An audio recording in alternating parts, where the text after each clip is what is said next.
Welcome. Smiles, everyone. What's up, buddy? Remember that show? Smiles, everyone. Smiles. Oh, What's yeah. that from? Oh, God. I remember, but I'm drawing. No, I can't remember. I remember the scene. It wasn't. It wasn't Candid Camera or nothing like that, was it? No. It was. Remember he had the white suit, and he had the little Fantasy Island. Yeah, Fantasy Island. There we go. Okay. Smiles, everyone. Smiles. The blade. Hervé Villachez. Oh, and Tattoo. Ricardo Montalban. Ricardo Montalban. Yeah, Very good. there you go. Yeah. Yeah, we're showing our age, people. That's okay. Well, can I have a little, I don't know what you want to call it, a story, an antidote, whatever you want to call it. Well, an antidote is something you give when somebody gets poisoned, so it's not that. Well, my story could be poisonous. You never know.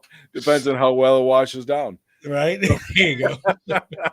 So, coming off of Sly's birthday, I just found this to be incredibly serendipitous. Okay. Okay. I'm not quite sure of the word. It was like, I don't know.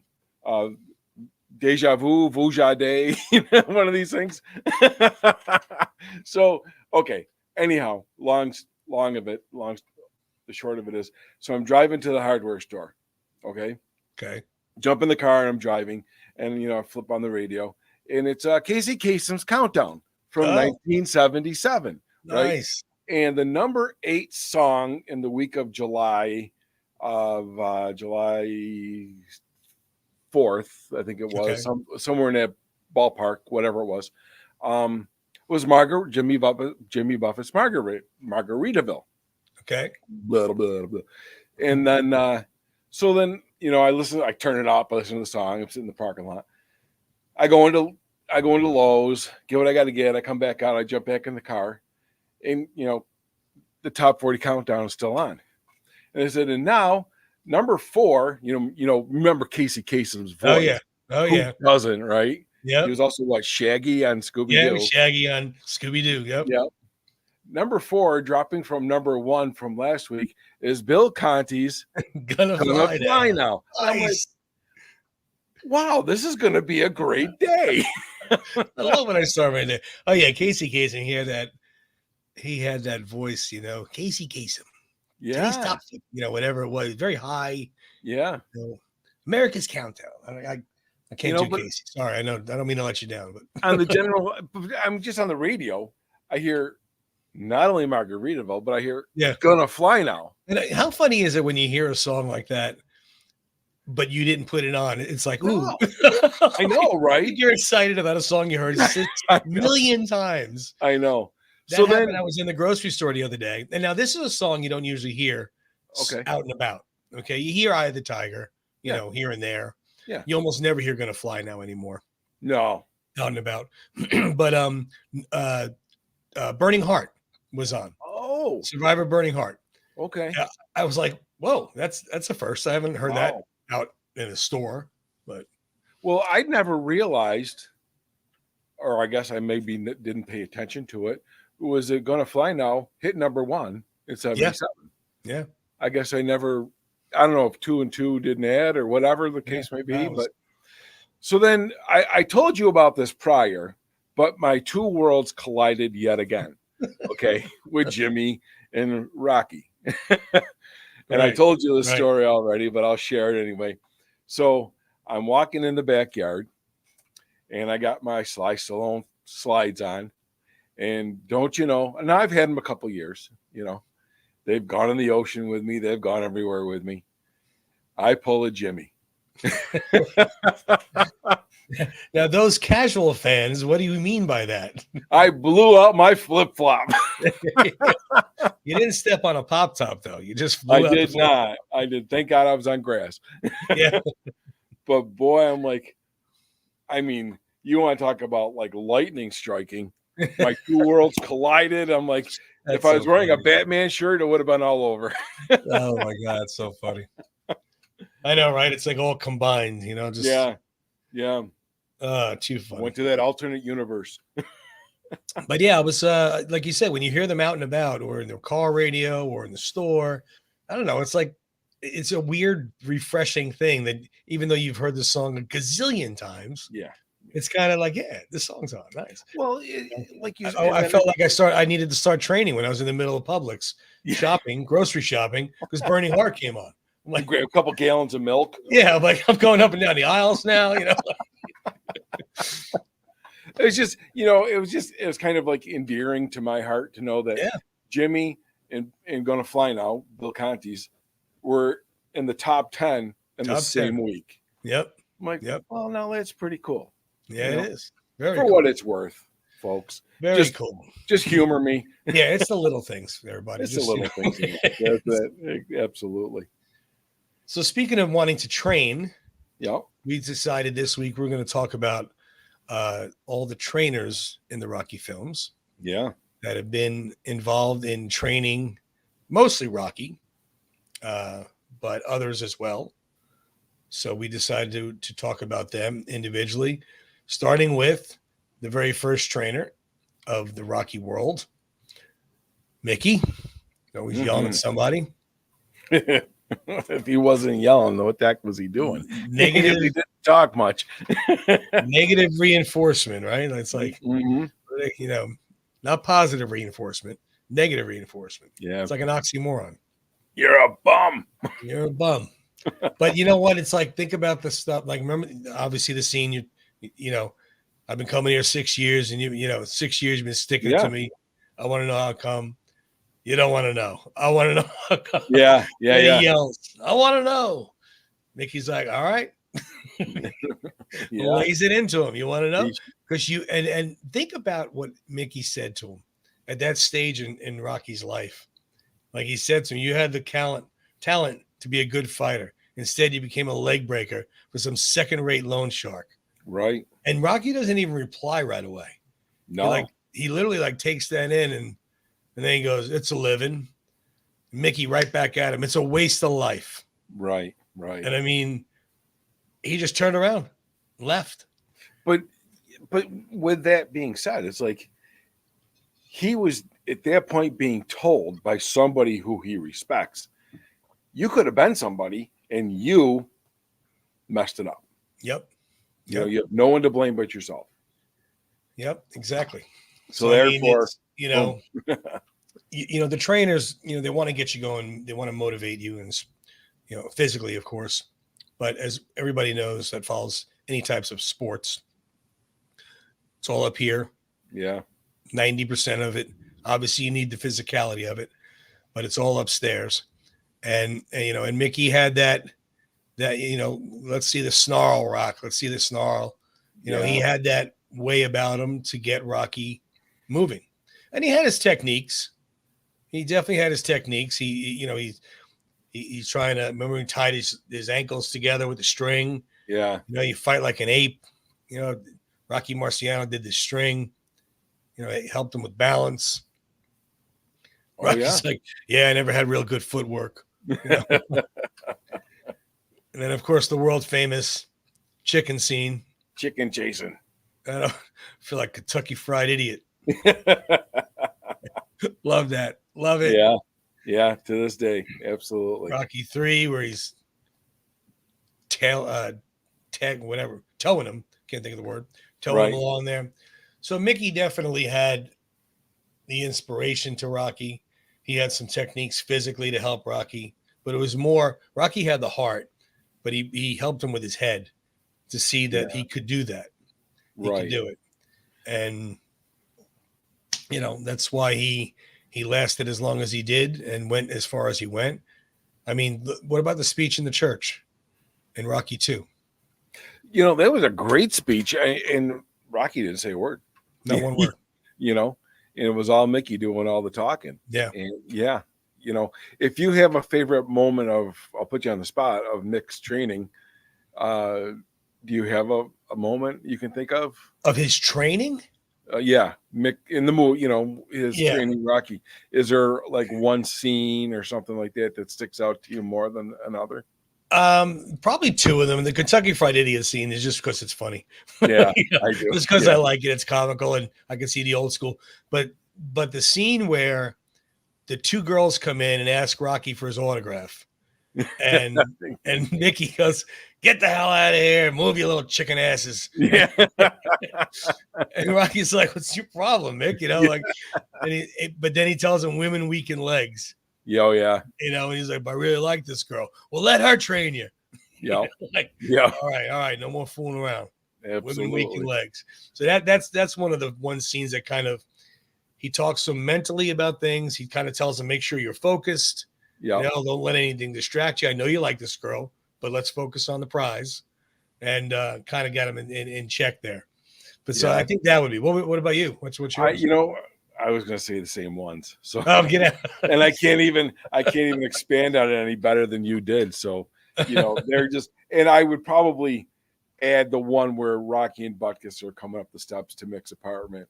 He's like, "Would you bring here this outer space monster?" Space monster. I mean, the Mickeyisms are they're just Yeah. incredible, and the way Yeah. Burgess pulled it off, Well, the scene, that's another scene too, where when he comes up there in Rocky 2, what is on your mind, kid? I think about fighting. He's like, fighting? Because you shook the hell out of the champion of the whole world. You're done. Yeah. And then Rocky's reply to that, I spent my whole life trying to get a career. I get one. Now, what are you telling me? And again, Mickey's trying to get in his head, say, look, man, it's not about, he's got, like he says, he's got the heart. You just don't have the tools. Yeah. I mean, when he smacks him in the face, you see the humiliation in Rocky's face. Yeah. He just puts his head down. He's like, adjusts his hat. He's like, he's humiliated. Like, Mickey's 80 years old, just smacked me, and I didn't see it coming. Right. Creed would have caved in the whole side of your face. And he would have hurt you bad. That's a great scene. Great, fantastic scene. Yeah.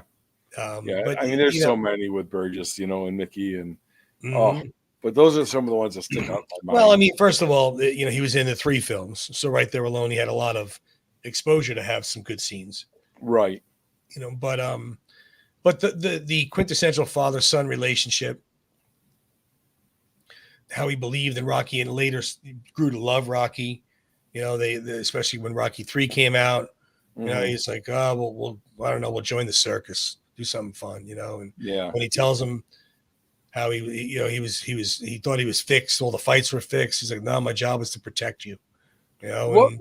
What was your take? I was just thinking about this.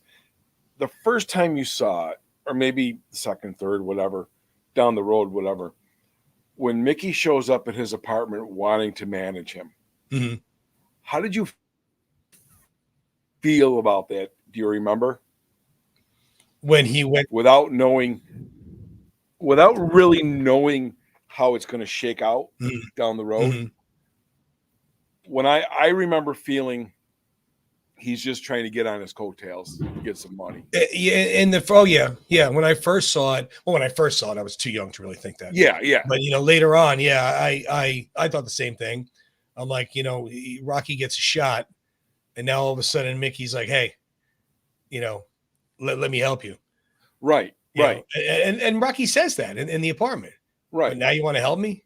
Right. And I didn't know if it was just me, because I'm like, geez, I felt bad because it's Mickey, and how important he winds up to be to Rocky. But at the same time, I'm like, geez, I hope you're not a user, you're not one of those kind of people. But I think it was a combination of, he was going to ride the tails to take one of his fighters to the top. But I also think it was the Mickey that told him you had the talent to be a good fighter. Yeah. I think he saw this kid's got a shot that was impossible to get. Let me help him make good with this shot. Right. So I think it was a combination of the coattails and also wanting to help him get there. And for Mickey too, like you said, I've had this career for 50 years, and he's gone nowhere. So right. But I mean, a little bit he did. Yeah. Yeah. I mean, for a while it kind of sat with, now we know the story frontwards and backwards and sideways. Yeah. But for a while it sat with me like, dude, yeah. It's kind of a crappy thing, You just told them off and told them to get the hell out, and Yeah. And now you're asking to be well, and then Rocky runs down the street, and of course, yeah, because then he knows, like, well, I'm not going to win without he's his like, help. I can't do this alone, no matter how much I want to be mad or I want to try. He couldn't do it alone. It's just so well written and thought out, and it's just every nuance is just like we've discussed already. Like I would love to ask Sly. So what did Rocky say to Mickey when he ran to the end of the street and stopped him from leaving? What did he say? Well, what did you have in mind that he was going to say? Right. Maybe he did say something. Maybe there was words, and that they just played music over and didn't even let you hear it because it didn't really need to be said. Yeah. Ooh. Did you hear that thunder? Was that thunder? Yeah, it was. Holy cow! It's raining in Florida, pretty hard actually. Oh wow! So Mickey became the father figure in Rocky II, of course, when they won. We talked about the church scene. He's like, if you're gonna blow it, I'm gonna blow it with you. I love when he tells him you ain't ready, you're not near in shape, and you're just gonna. And then he gets a little motivation in there. Why don't you stand up and fight this guy hard like you did before? Yeah. But then he tells him flat out, I'll sit here with you and pray. What else, you can't do anything else. No. And then, of course, when Adrian tells him, I want one thing I want you to do for me, win. Mickey's like, what are we waiting for? He yells. He doesn't even care about the baby. He doesn't care about nothing. He's like, let's go, Rock. Oh, man. What do you say about the baby? Is that it? Is that it? Kid came out with a full head of hair. Yeah, right. That was Sage, wasn't it? Wasn't it? I think it was. Yeah, I'm pretty sure it was Sage. I'm like, yeah, and later on, he always had hair. He had a good set of hair. Full head of hair. Yeah. Yeah. So Mickey was the first colorful character, great lines, obviously amazingly acted. And then you grew to love him, even as grumpy and as rough as he was. Oh, yeah. So, of course, when Rocky III happened and he died, and I was 16 years old, sitting in the theater by myself because I cut school so I could see the matinee because I wanted to see it before anybody else. Yeah. I didn't want anybody to tell me what happened. And I was like, tears are coming down my face. You're 16. You're too cool to cry. Yeah. What's going on? Oh, my Lord. Wow. So, yeah, that was rough, that scene. That was rough. Yeah, that was a tough one. That was definitely. But then we get our next trainer comes into the picture. And did you see that coming when you saw Rocky III the first time? No, I did not. I did not anticipate that by no stretch of the imagination. I mean, it was a great scene when you heard his voice in Mick's gym. Yeah. When Rocky's just kind of moping around and hits the bag. That's not how you do it. That deep baritone voice. Oh, yeah. You knew who it was right away. Sure. And I was like, holy crap, it's Apollo. What's going on? Right. And, obviously we know what happened with that. They knew what we were doing. Well, and he was obviously still in great shape. I mean, so he was kind of training with Rocky, showing him how to fight different, to fight Clubber with speed, because Clubber couldn't handle the speed and he wouldn't last with that speed. Right. So a more Apollo type fighting technique where he's jabbing, boom, jabbing, slick and dancing on his feet. Sure. He got down to what, 198? Oh my God, yeah. You looked like a welterweight, It was just. But I mean, Apollo looked good too. I mean, look here, look at his arms, look at his waist and his shoulders. Carl Weathers was just. He was a freak of nature. He had like well, let's put this up while we're talking about it. Just the genetics. Body. I mean, look at his body. I mean, come on, man. He's got the physique people would kill for. Yeah. But he now, granted, the world heavyweight champion. We kind of really don't know for how long at that point when Rocky won the title. Right. And then obviously Apollo retired until Rocky 4. But so we're assuming, he had, I don't know, a 10-year career, a 5-year, quite a few year career. Mm-hmm. So who better to train you now that Mickey's gone? You got this guy who obviously is extremely intelligent in boxing. Sure. He has won however many fights he won. And I mean, so you got this wealth of knowledge coming to you. And he was world champ. And he was world champ for a long time. So now you already had Mickey's training in your head. Now you got Apollo. And of course, Duke is helping him. And we're a little bit as well. Wealth of knowledge. I mean, yes. I mean, well, think about it. Duke trained Apollo. Yeah. So it's, I don't want to say Duke made Apollo who he is, but he had, like Mickey made Rocky. Yeah. It was 50-50. So. Well, it's like that old saying, I'd rather work with you than against you. Yeah. Yeah, that's what he said. When he said. Yeah, when you're going up against somebody and they're just beating you, like, hey, just go over to my team. Yeah, right. I'm done, man. It's just I want to work with you. I'm tired of working against you. Yeah. Yeah, they had him bouncing the ball and dancing around and swimming laps. I mean, it was all this different, Mickey didn't have me do any of this. And Apollo's like, I know, man. What else do what can I say? Right. And then of course the infamous "there is no tomorrow" scene. Yeah. Just the just the training. If you just step back and you just come out of the picture for a minute, the training that Sly and Carl had to go through, just to learn those, like when he was like, in the ring and they're doing the like that, light on his feet, that dance type, stuff. Yeah, that one right there.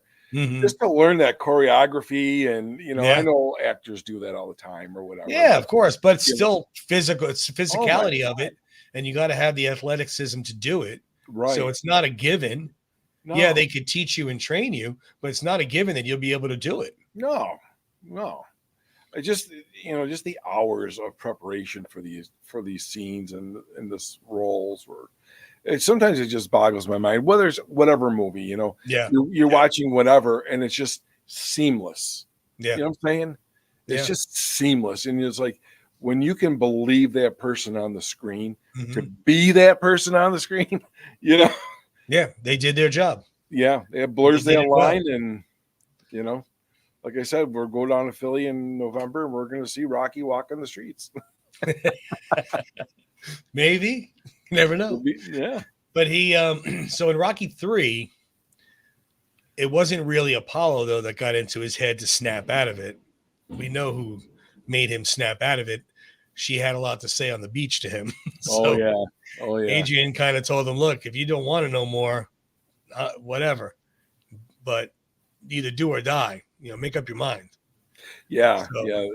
There's the trainers, and I guess there could be another episode of the counselor, which would be, it was Adrian. Always Adrian. It was always, yeah. Well, because when they did the race and Rocky kind of stopped, and then Apollo crosses the line there, and he says it's over.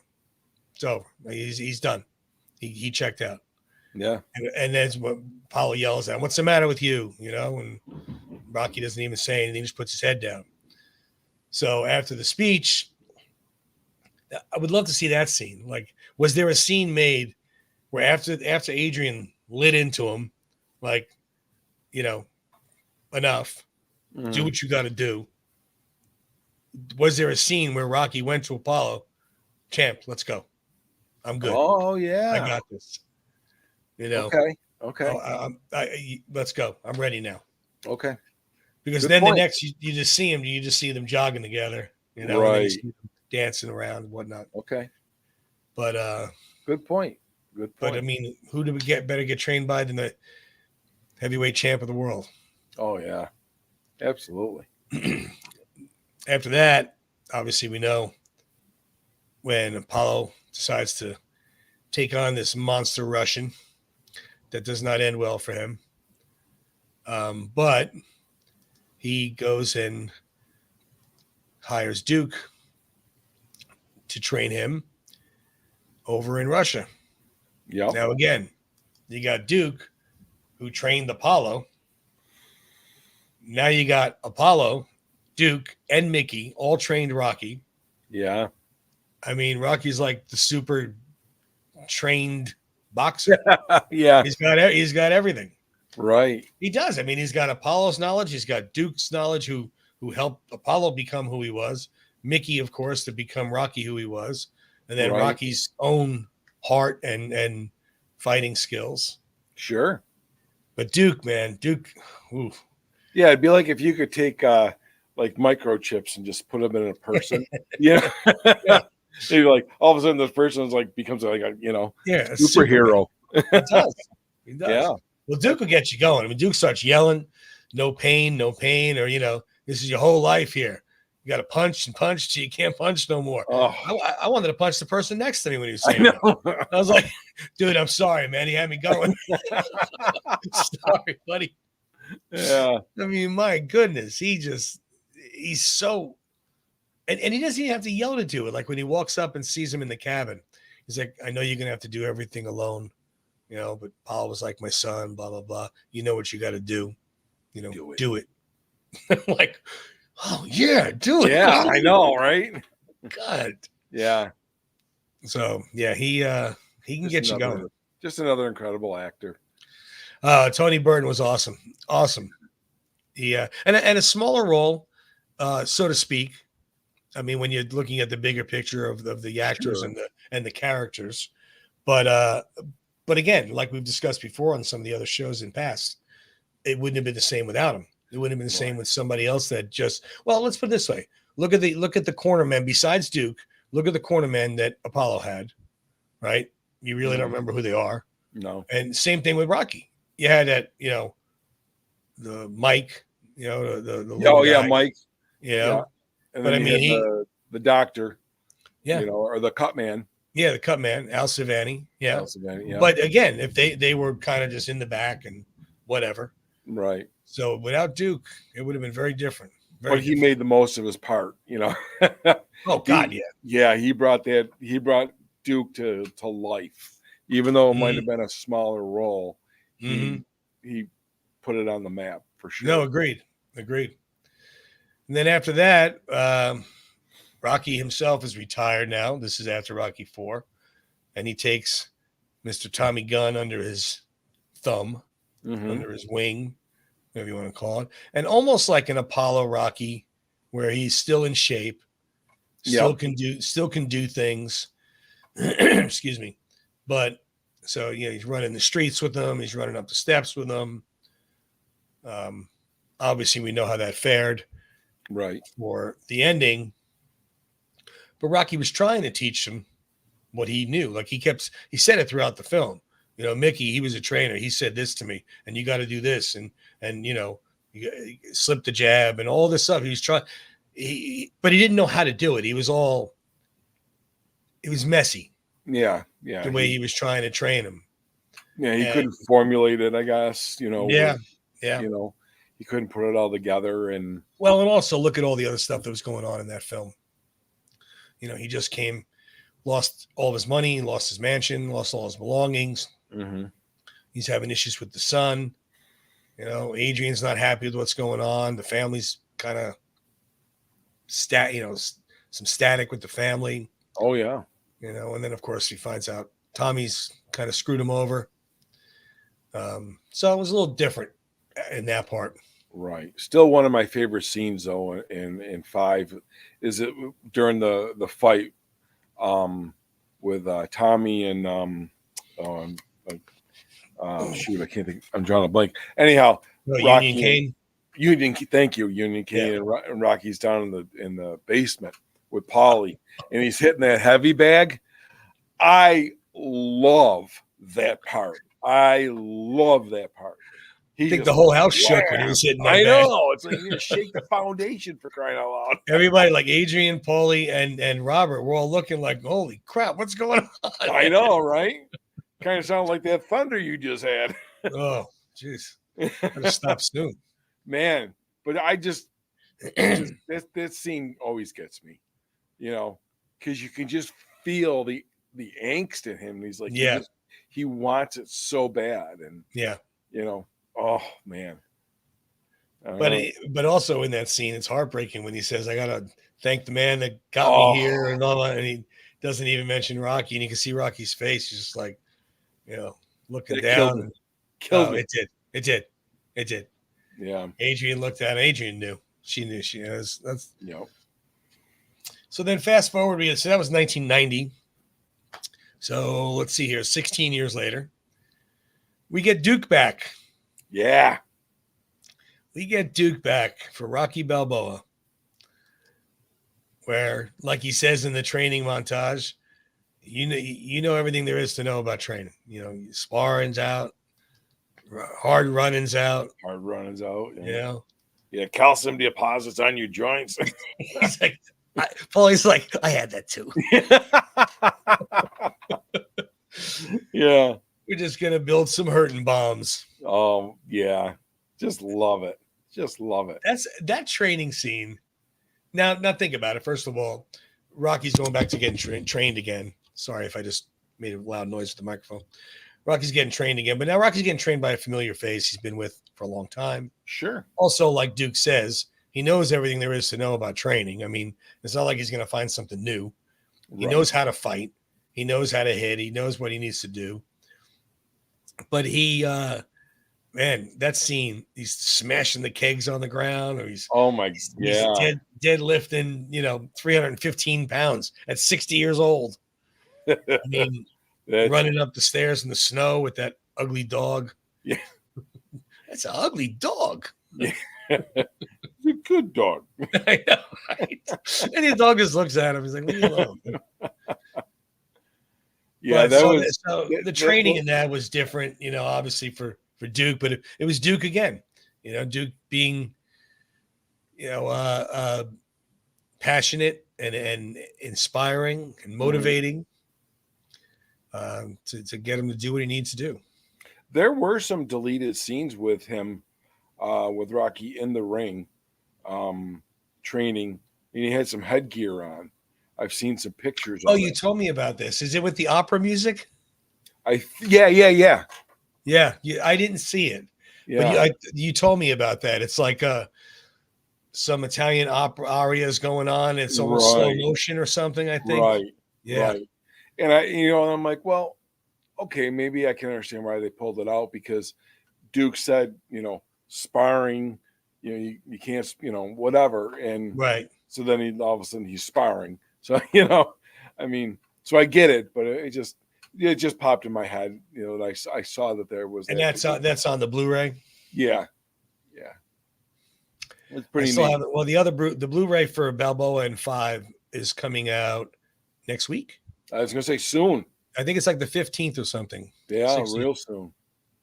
So I'll have to check it out when it comes. Absolutely. So that was 2006, and we go back another 9-10 years, and Rocky is circled back to become the trainer again. Mm-hmm. After Adonis kind of nagging him about becoming a trainer. Yeah. He did really. I mean, he didn't want to, And you wonder why. Why didn't he want to? Did he not want to because of what happened with Tommy? Did he not want to because he didn't want to let Apollo down when he found out who the kid is? Oh boy.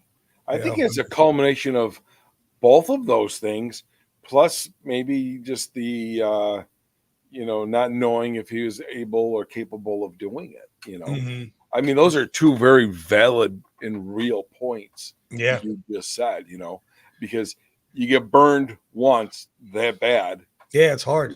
And then you're worried about letting your protege or your mentor or, Apollo, his best friend, down, and it's his kid, and you don't want to see nothing happen to him. And at the same time, you're 60 years old or whatever, the age he was playing, and like, can I physically do this? Right. Right. Yeah. I mean, it's very good well put that you don't know. But he does get in there and try to teach him what he knew, what he was taught, and he wasn't as in shape and as muscular and whatnot as he was in Rocky 5, but he could still do what he had to do in there. Sure. But again, he had the mentality of it, that's right there's your who you're going up against and playing the head game with him. It was something that I think you're right. He didn't, it was a combination of everything. Like he wasn't sure about if he could do it. Am I young enough to do it or, too old to do it, however you want to put it. I think Apollo had a big play in it mentally that we know that he's always felt semi-responsible for Apollo dying. Right. So then was he worried about that, putting the kid in the ring and something happened to him? I mean, it's a lot. But he did finally succumb to it and train them. Tony, there are some great Rockyisms in that movie that, Rocky says, when Adonis shows up and he's he's loading the food down out of the van. And he's like, here, let me help you. And is there a way to get my hand speed up? And, Rocky's telling him, I want you to do 2 rounds of shadow boxing. Yeah. This is this. And then he writes it down and then he hands it to him and Creed takes a picture. Hands him back and he goes, yo, don't you want this? He's like, it's in the cloud. He's like, what cloud? What cloud? What are you talking about? I'd laugh my ass off every time. What cloud? What cloud? I mean, he has no idea. He's like, I have no idea what you're talking about. It just it reminds me of something like if I said that to my dad. My dad. Well, it kind of was, and that was kind of the scene. I mean, he was he said it to somebody who was that much older that could have been his father. I mean, Apollo was the same age or approximate same age. Yeah. So I mean, it's something that would have been a dad type of. And it shows you the difference, with that age from Donnie to Rocky, and the technology and all that. I just every time I watch it, I laugh. And the other one. Well, again, think about it, like we said, so 06 was Balboa, and he was 60. Mm-hmm. And then this one was 15, so he was 70. 69, sorry. So it would have been, I mean, Donnie's 25, 30. Yeah. Probably not 30. 27 or something, something like that. But it was. And then there was the other scene where Donnie decides he's going to move in with. There were 2 parts of it. He's going to move in with Rocky, and he's like, "You don't walk around naked." He's like, "You better not either." Well, what about when the alarm went off and Rocky's dancing by the door? Oh my God, I love it. And then Bianca's up in the window and she yells down. He's like, "Oh, I'm moving in with my uncle." "Your uncle?" And she's like, "But he's white." And Rocky looks up. "Long time." Yeah. He's like, long time. I love it. I mean, Well, those things, I mean, obviously you guys know we're always traveling the scenic route on our show. Yeah. That's like when he's talking about naming the baby in Creed 2. Yeah. He goes, "You do know she's going to be black." Rocky's like, "Oh, that's right. I forgot." Yeah. Kate. Kate Creed, 2 C's, easy to remember. Yeah. So of course, he teaches them everything he knows to fight. And it's almost like a Rocky style film. Yes. Because obviously Creed doesn't win the title. Right. But he did go the distance. He showed that he wasn't a mistake. Right. Tell me that didn't get you going when you heard that. Oh, not a mistake. And then, I should have stopped with your father, blah, blah, blah. But Rocky gives him that speech, and then the bell hits. I was just going to say, then you hear the bell. Oh, and then he gets up. Oh, man. So he just wanted to prove, like Rocky, I'm not another bum from the neighborhood. He wanted to prove I'm not a mistake. I belong here. Which obviously, as we know, led to Creed 2, where Rocky is feeling better and training him to take the title and win the title, which he did. And taught him how to fight another Drago monster. Yeah. That was another good line. You think that would work? I won, didn't I? Yeah, I won, didn't I? It's like your natural style doesn't work with him. It's like, what does that mean? Oh, well, now I you're won, going to train me? I won, didn't I? that's awesome. It just, you know what? It kind of humanizes him at the same time. Absolutely. You know? Absolutely. Yeah. It just, I mean, you see him as this, Rocky is this, warrior, this fighter, blah, blah, blah. But it's those little shots. Yep. It just humanizes them to the point, like, it just makes them that much more relatable. Yep. No, exactly. And it's bizarre too, because I mean, he was, I'd have to look it up. I don't know exactly, but he was, I believe, almost the same age Burgess was in Rocky. I think you're correct on that. I'm pretty sure I read that somewhere. So he was 69. He was the same age. Yeah. Exactly. So good obviously point. He looked very different than Sly does in Creed, but right.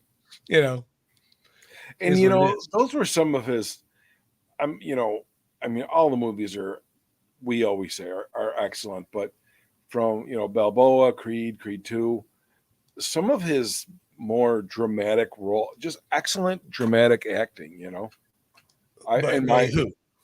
By Stallone. Oh, Sly. Okay. Oh yeah. You could pick apart some scenes. I mean, he well earned the Academy Award nomination for Best Supporting Actor and well earned winning the Golden Globe for Best Supporting Actor in Creed. Yeah. My opinion, the scene in the gym when he comes back from the cancer doctor and Donnie's like takes the pamphlet out because it was on the floor or whatever, was in the jacket. Oh yeah. And he's like, if I could put everything I have in a bowl, mix it up, and have one more day with my wife. Oh man. Yeah. I was just like, wow. Absolutely. Absolutely. I mean, it hits hard. Just like you said, he's an incredibly good actor, very underrated actor. And I know people are probably like, oh, come on, that's, you guys are huge fans. No, and we are, I get it. But yeah, but you know what? For those people who are watching, you're watching probably because you're a Sly fan or a Rocky fan or whatever. But if you're not, or if you're kind of on the fence in this, we talked about it last week. I'll bring it up again. Look up YouTube, Brian Dennehy talking about Sylvester Stallone. Yeah. If you don't believe me or Tony, you will believe Brian Dennehy. Yeah, I mean, he really just he makes you feel believing what he's feeling. He makes you feel it. He makes you think it. When he's talking about having one more day with Adrian, my God, I was getting choked up just watching the scene. Thinking it was crazy. Sure, but yeah, good stuff though. Good stuff. Amazing trainers. Absolutely. Amazing scenes that the trainers did. Scenes of training itself. Obviously, we know about the world famous Rocky training montages. We did a whole show on it. Right. I mean, those things will get you going. I could watch those in a loop every day. Absolutely. Just a loop of training montages. I'm thinking if you own a gym, that's what you should. You're right. Just on you have a TV in each corner. One showing all the fights in a loop. The other one showing all the training montage in a loop. Yep. The others can have some other stuff on. Yeah. Oh my God. You'd have people breaking down the walls. Yeah. Holes in the wall. Yeah. It does get you moving. It does get you psyched up. It gets you mentally psyched up. I mean, there's no other way to put it. Right. The music cues, they're yelling, whether it's Mickey yelling or Duke or, I mean, just it gets you motivated, gets you just heart pumping and blood racing and you want to do it. Right. Right. But otherwise, that's about it for this week. There was a lot going on this week. There was. We might have to do I like what you said earlier. We might have to do a show on the Rocky-isms and the Mickey-isms. Oh yeah. All the isms and all the isms. Oh my God, that would be an amazing. We'll be in tears. Hey, yeah. Go ahead. No, go. You and I had discussed something a while ago, and I just thought of it, so I was going to bring it back up. Tony and I were talking about this idea that we had, and we were kind of wondering what, maybe what you guys think about it. Remember we were talking about the collector's corner? Yeah. Oh, yes. Yes. Okay. Yes. So we have this idea. We're going to throw it at the watchers, the viewers, the fans, whatever. If you have, let's just say you outgrew a t-shirt, but it's still in good shape, or, whatever, you might have a memorabilia from Rocky or whatever. And you want to trade it with somebody, sell it, whatever you want to do. What do you guys think about have like a collector's corner where we might highlight one item a week or something like that? You can expand better too on that. No, I mean, you hit it. We're thinking about maybe doing something like Rick just said, maybe the end of each show or beginning of each show when we kind of chit chat after we talk about our topic, or if we have a guest on. And like he said, talking about, the collector's corner or the item of the week or whatever you want to call it. And it might be something like 2 or 3 people are highlighting 2 or 3 things that they might have doubles of, that they want to get rid of one, or they, Absolutely. Whatever it may be, for whatever reason, kind of like a Rocky swap meet. Yeah. Perfect. Yeah.